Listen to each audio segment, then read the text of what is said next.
Since the beginning, we've been mostly talking about how to execute tasks on the mobile phone with ZORP. But ZORP also provides an option where you can execute this task from the desktop. Desktop is our desktop here. So in this video, we will actually see how to do that. So go to any of the tasks. The task can be created through different means using add tasks. So this is something we actually spoke about in different videos. Please have a look. And once you create this task, whatever state they are actually in, you have an option to change status. So change status helps you execute the task from one state to another. So for this invert test task, I'm going to change to complete, and it comes to a temporary transition state where I can update the details that I want to update. So for example, during invert, one of the inputs we wanted to collect is a vehicle number. So I can do the vehicle number and incoming item codes. So item codes is 1, 2, 3, 4, 5, 6, 7, 8. Okay, so I manually enter all these details and I hit transit. Now the task automatically moves to the next stages and the data being updated.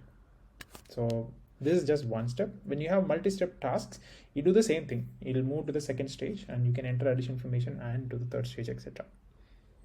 What it also allows is to execute partly on the mobile phone and partly on the desktop. So these are situations, you will use these cases in situations like you want approvals or verifications from a central team before the task can be completed.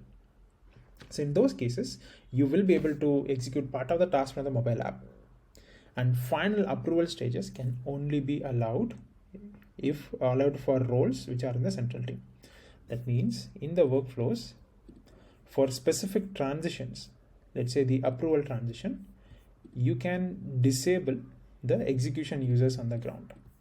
So click on it and say this transition does not include, let's say, ground staff. That means ground staff cannot execute this option. It will always needs to be done from the central team. So the central team can use the dashboard to execute.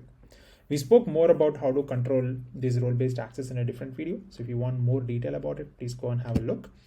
But this provision will actually help you in understanding how do we execute tasks from the desktop. And in case of approvals or end-to-end execution of a task, so this is how you do it in ZORP. Thank you.